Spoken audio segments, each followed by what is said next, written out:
think there was a realization that there was a normative goal of reaching agreement here, a message that was bigger than pandemics to the world about multilateralism, about agreement being able to be reached and challenging issues able to be resolved.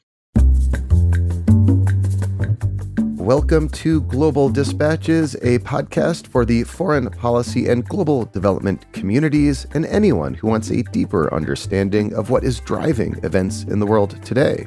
I'm your host, Mark Leon Goldberg. I am a veteran international affairs journalist and the editor of UN Dispatch.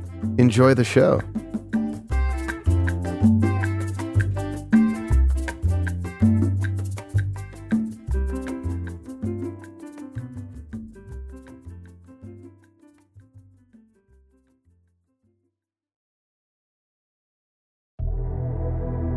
On May 20th, after years of negotiation, World Health Organization member states adopted the Pandemic Agreement, the first international treaty focused on pandemic prevention, preparedness, and response.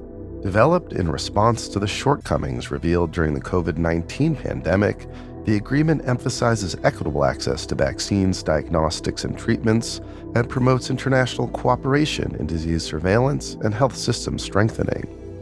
But will this brand new agreement live up to its potential? And what role might the United States' decision to remain on the sidelines and not become a party to the agreement play in how it is adopted and implemented? Joining me to discuss these questions and more is Alexandra Phelan, Associate Professor at the Johns Hopkins Bloomberg School of Public Health and Senior Scholar at the Johns Hopkins Center for Health Security. We begin by examining how the deficiencies in the global response to COVID-19 revealed the need for such a treaty in the first place, before having a longer conversation about what the agreement actually obliges of its signatories and what factors will determine whether or not it works as intended. This episode is produced in partnership with Lex International Fund, a philanthropic fund dedicated to strengthening international law to solve global challenges. It is part of a series that demonstrates the impact of treaties on state behavior that we're calling When Treaties Work. You can access the other episodes in this series at globaldispatches.org. Now here is my conversation with Alexandra Phelan of Johns Hopkins.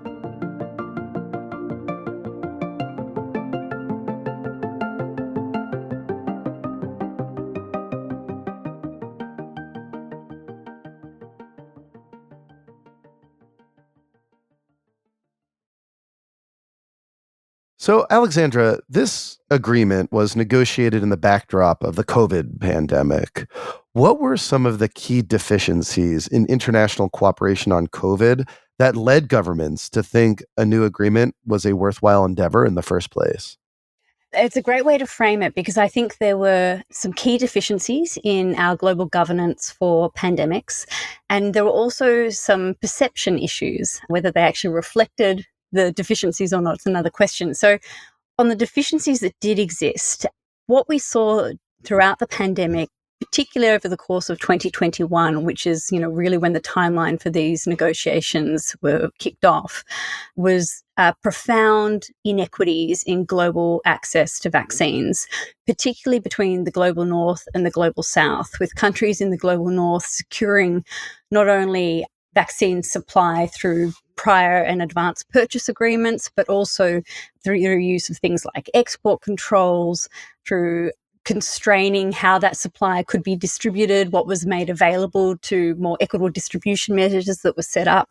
So that vaccine inequity was really a core component. But we also saw inequities in treatments, in diagnostics, in oxygen, other pandemic supplies. Similarly, we saw major issues with supply chains being significantly disrupted and vulnerabilities in those supply chains being made evident. The use of things like travel restrictions and travel bans, a wide array of these sorts of global issues and these relations between countries really were sort of at the forefront of the motivations for negotiating an agreement. Now, the reason I say perceptions is because we actually already had a piece of international law for the governance of health emergencies, and that's the International Health Regulations, which is a World Health Organization treaty. And it's a really interesting, unique document, 196 states parties. It's an opt-out treaty, which is pretty rare for international law. But it really had been relegated over successive health emergencies from Ebola to Zika to really being a technical document. And, whilst folks in health departments may have been very familiar with it, it wasn't a treaty that was well known by heads of state, heads of government. And so when we face this whole of society pandemic, there were calls for we need global governance for dealing with these issues. And there was a real lack of awareness about what existed. So part of the motivation from country leaders, but also from independent review panels like the Independent Panel on Pandemic Preparedness and Response that was set up to review global responses, was really an international instrument that would be well known by heads of state, that it would be complied with by heads of state, and really having that sort of political commitment at the highest levels. That's an interesting contrast that you cite with the international health regulations, which, if memory serves, was created after the SARS pandemic of 2003 or so as a way to more efficiently coordinate between health ministries. But it's fascinating that you say that really this is very much a technical document that was out of, the purview or really not part of like the general consciousness of the political class. Yeah, and without revealing my international health law nerd. No, reveal away. You're in good company. So the international health regulations actually have a history that go back to the mid-19th century. They're one of the earliest pieces of ongoing international law that we have, in that we had the Industrial Revolution and countries realized that they needed cooperation to deal with this sudden increase in steamships and steam trains and goods and people crossing borders, and with them infectious disease, needing to have evidence-based, science-based measures for responding and sharing information about outbreaks. The issues that they faced in the mid-19th century that began the conversations that led to the international health regulations, which you're absolutely correct, had a significant revision in 2003 following SARS. They are the same issues that we, in many respects, were facing for a different pathogen in a very different world in 2020 and 2021. So it's interesting that you say that really thinking around a new pandemic accord began in 2021, which seems, I suppose, very early in the process. I mean, this is like the height of COVID, months after the global health emergency of international concern was rang by the World Health Organization. What did those early negotiations look like? And what and who was behind this push? The early stages, I mentioned this international panel that did a review. And so at the end of 2020, there was a special session of the World Health Assembly, which is a fairly unique event. And one of the things that member states resolved to do was have a review of the international system and consider, other pieces of international law or review of existing law. And so World Health Organization member states launched that reflection process, and that review occurred, into 2021.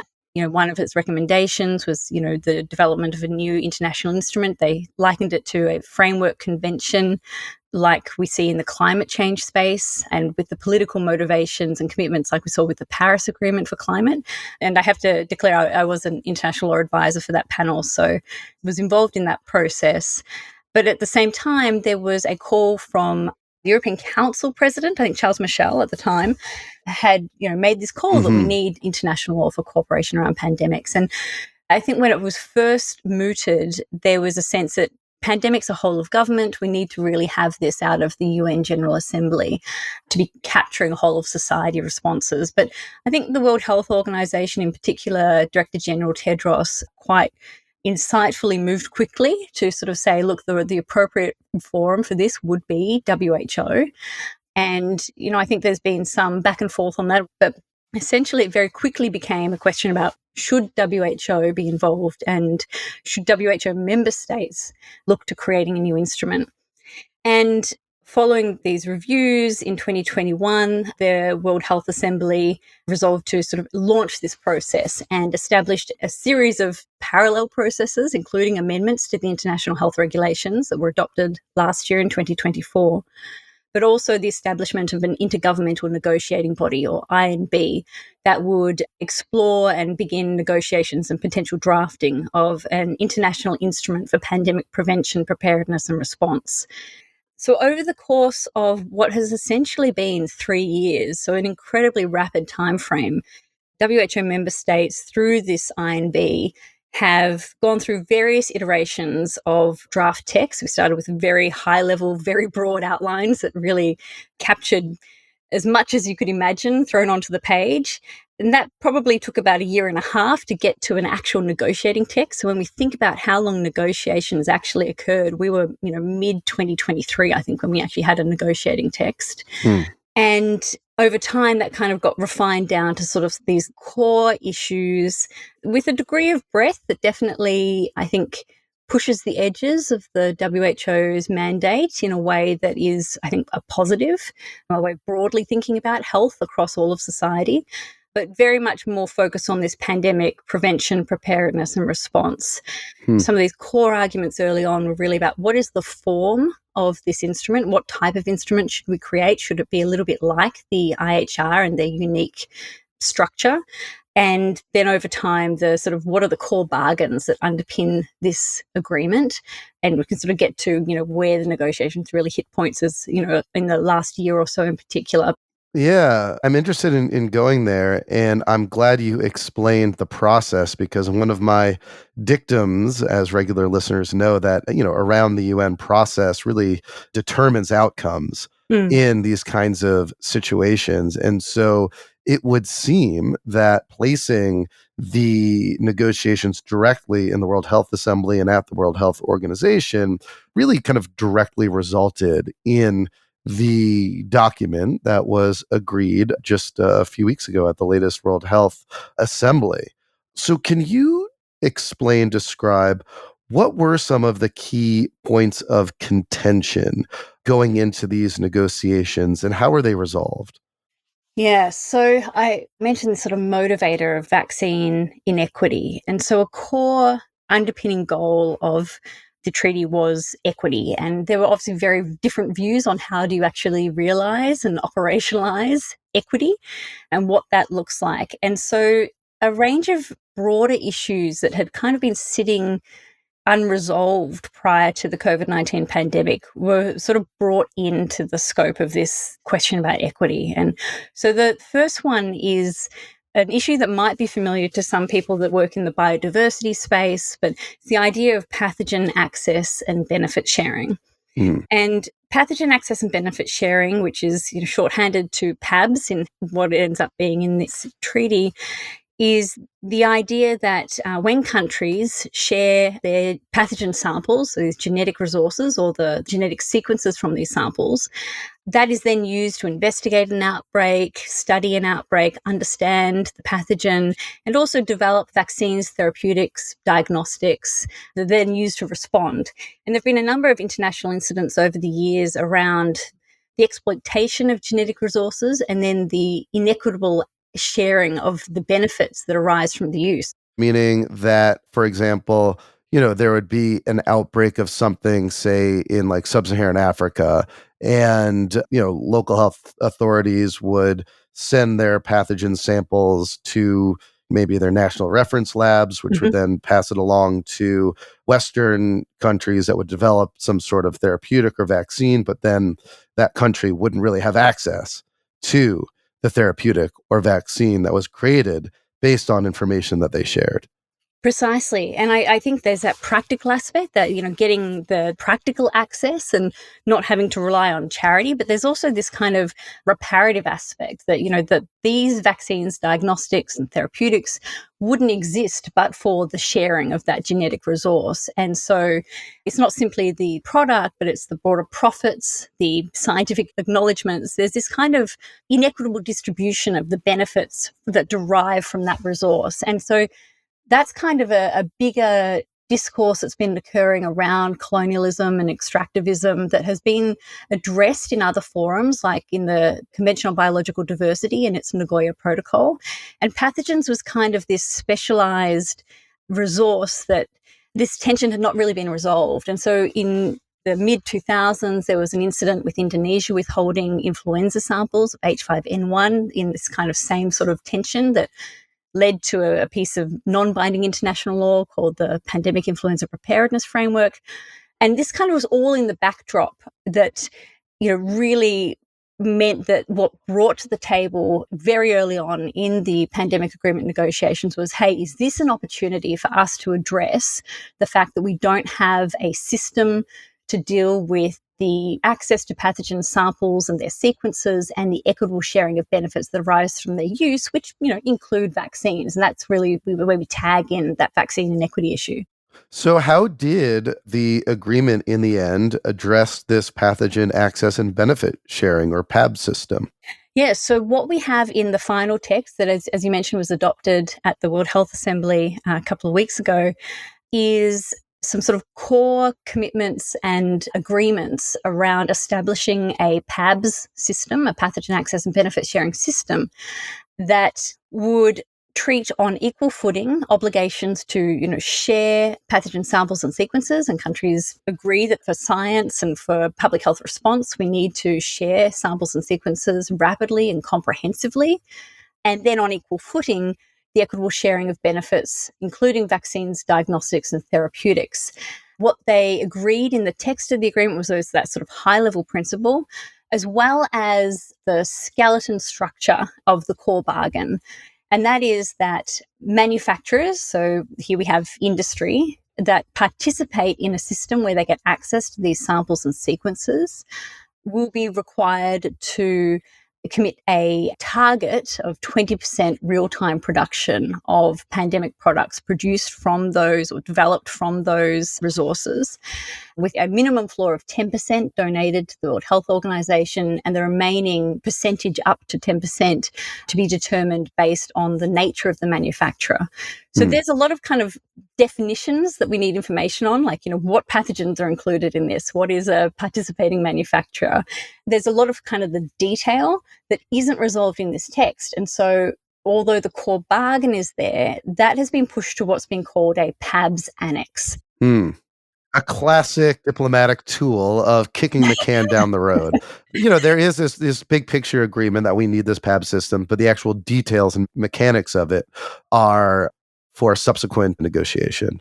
Exactly. But, what's really interesting about this from a diplomacy and law point of view is because this bargain is so core to the agreement, and there's a lot more in the agreement that we haven't touched upon yet, but because this bargain is so core, the actual opening of the treaty for signature is tied to the successful negotiation of that annex. And so whilst adoption happened in May 2025, their resolution adopting the draft text also established an IGWIG, an intergovernmental working group, that will now work to negotiate the PABS annex with the goal of adoption at next year's World Health Assembly. So that's very ambitious. It's certainly possible now that some of the key tension points have been resolved through the negotiations, but there's a lot of detail to come and a lot of really tricky questions that will need to be addressed.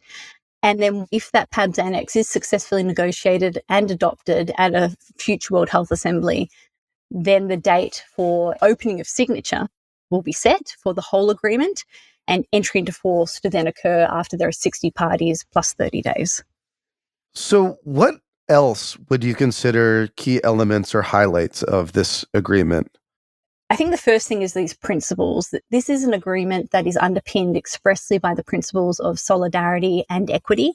And I think that is a real normative development in terms of the progressive development of international law, having these commitments that these principles are central to international cooperation, as well as sovereignty and human rights. And so there's obviously been a lot of misinformation around, national sovereignty in the treaty. But I think it's important to note up front that this is an agreement that is incredibly deferential to national sovereignty around domestic laws and domestic public health responses in comparison to international law's typical balance of that deference. When we get to some of the substantive articles, This is an agreement that really tries to address upstream prevention. So we don't want to just prepare for and respond to pandemics. How do we address the drivers of pandemics? And so it incorporates what's called a One Health approach that tries to address the environmental, animal, and human interfaces where diseases may move between animals and humans and be driven by things like climate change and biodiversity loss. So there's kind of this high-level commitment to recognizing that and then building that into national plans and preparedness activities. We have strengthening surveillance systems. We have protecting the healthcare workforce, including considering healthcare workers as priority for access to countermeasures so that they can continue to do their work, and also recognize the special vulnerability that they experience during pandemics, as well as retaining healthcare workers within countries. We have provisions around technology transfer. So this was another really controversial issue in the negotiations dealing with intellectual property. And there's always been a bit of tension with dealing with IP within the World Health Organization space rather than, in other bodies. And, it really was one of the final things to be decided down to the line is, whether the agreement would include expressly that technology transfer would only occur on a voluntary basis, or would countries be able to use emergency powers that they already have under other existing international law, like within the WTO, World Trade Organization realm. So, we ended up with a sort of compromise that recognized, that best practices are for voluntary technology transfer, so engagement with industry to voluntarily technology transfer, but that countries do have other rights under international law where applicable. But, this isn't an agreement that offsets patent law or anything of that radical nature. So this is still very deferential to broader IP protections. The agreement also establishes a global supply chain and logistics network to address those supply chain issues and also facilitate the sharing of pandemic products once we're in a pandemic. The PABS mechanism that I mentioned. There's some more like governance matters. Whilst we don't have specific new funding committed, we do have commitment to a funding mechanism that could interplay with a new IHR funding mechanism that was established with the amendments that I mentioned earlier. And I think one thing that often gets overlooked, but the establishment of a conference of parties. So I mentioned the environmental law being a bit of an influence early on. We see that sort of play through in that there's this recognition that having high-level government coming together at a regular basis to address pandemics is really critical for not just norm building, but continuing the conversation, avoiding what's often called the cycle of panic and neglect in global health security, and also really rebuilding that trust that was broken over the pandemic between countries. And so, this new governance body, which the terms are to be negotiated by that IGWIG that I mentioned earlier as well, once they get through the PABS annex, is, I think a really critical step in global health security going forward. So this is very much, because it's that conference of parties, that COP model, like a living document that governments will review at some sort of regular basis to be determined at like a high political level. That's an interesting wrinkle in this. And as you noted, very much a direct influence of climate diplomacy. One question I am just really curious to learn is what role to the fact that the United States was not part of these negotiations at the latter stages since Trump took office on account of the fact that he pulled out of the World Health Organization play in the diplomacy of this all and impact the resulting document? I mean, it's kind of odd to have the United States completely on the sidelines in a major treaty negotiation like this. Yeah. So I think early on in the first sort of year and a half of the process, one of the big discussion points was, well, is the United States even going to be a party to this agreement because of the domestic process towards ratification requiring the sort of engage with Congress? And so that was a big part of the discussions about, what form should this instrument take? But when it comes to the substance, I think the US, from what I observed and the feedback that I got from other negotiators as well in the room, was the US actually played a really moderating good faith role. I think that what became evident when the US was no longer in the room is that the US often would take certain positions on issues, intellectual property being a key one and industry being a key one, that other, particularly global north countries, kind of were able to rely on the US to be the strong voice in the room on those issues. Essentially, I should say, wanting to not reduce IP rights when it comes to the distribution of vaccine. Mm-hmm. It's sort of the motivation of the US and to a certain extent the global north more generally, not to want to give, say, vaccines for free. Yeah, or at least not impact intellectual property rights in that process. Yeah. And I think what became evident for other countries that have strong industries with extensive intellectual property was that they had to suddenly be the voice in the room that they weren't necessarily used to being. And I think the US had really managed to navigate over the first, couple of years of the negotiations, still being a very proactive, good faith negotiator and facilitating that movement towards solutions. And that was during the Biden administration. Yes, yeah. And even things where the US has, come around to a degree on things like access and benefit sharing, I think that was still very open. And so in those final couple of INBs that we had since the new administration came in, there was, I think, a bit more tension on these issues than there had been in terms of like negotiators in the way that they were negotiating. I think there was, particularly once the election had occurred in November 2024, it definitely changed the tone. I think there was a lot of worry that negotiators had to move faster, that they wanted to get things done before the new administration, thinking that they would be in the room being a blocker. And in many respects, the US being out of the room kind of changed the dynamics in making some things easier and some things harder. I think there was still, in that final INB, a real question about, how effective can a treaty be that tries to deal with equitable access to vaccines and tries to deal with industry or engage industry that doesn't have the US at the table? And there were certainly countries that were, putting it to, say, the EU is like, our industry is going to move to the US if this goes through. So it became really, highly relevant. I think at the end of the day, what really motivated countries was the recognition that this agreement didn't just matter for pandemic prevention, preparedness, and response. This was, in a way, an assessment of the multilateral system as a whole.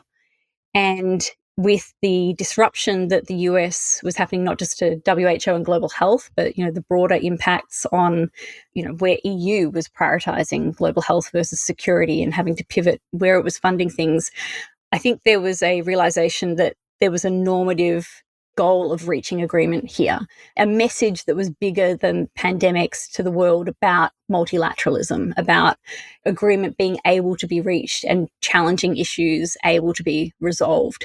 And so I think you really can't untangle the US in those final 6 months especially, and in the movement to this actually being adopted.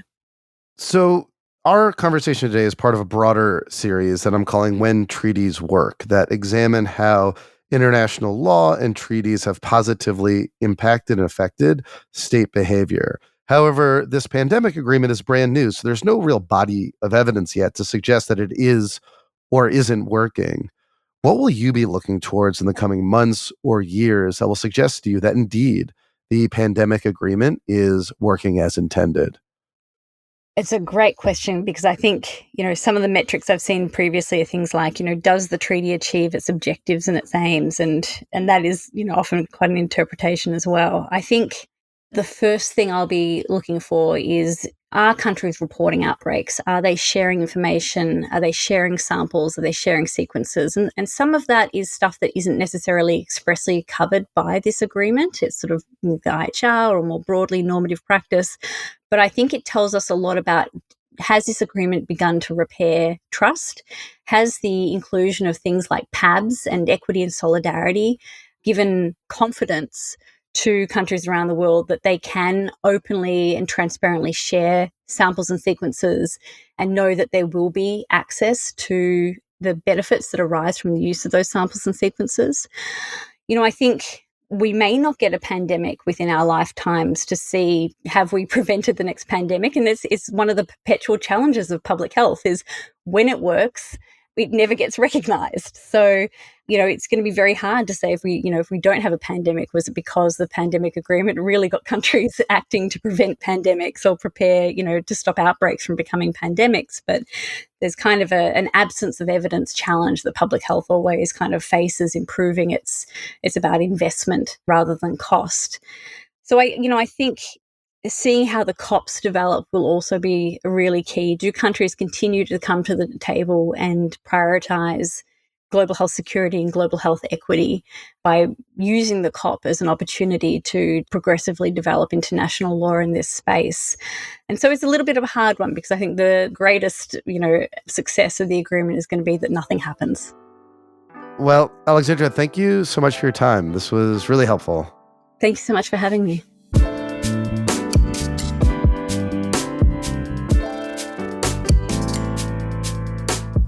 Thanks for listening to Global Dispatches. The show is produced by me, Mark Leon Goldberg. It is edited and mixed by Levi Sharp. If you are listening on Apple Podcasts, make sure to follow the show and enable automatic downloads to get new episodes as soon as they're released. On Spotify, tap the bell icon to get a notification when we publish new episodes. And of course, please visit globaldispatches.org to get on our free mailing list, get in touch with me, and access our full archive. Thank you.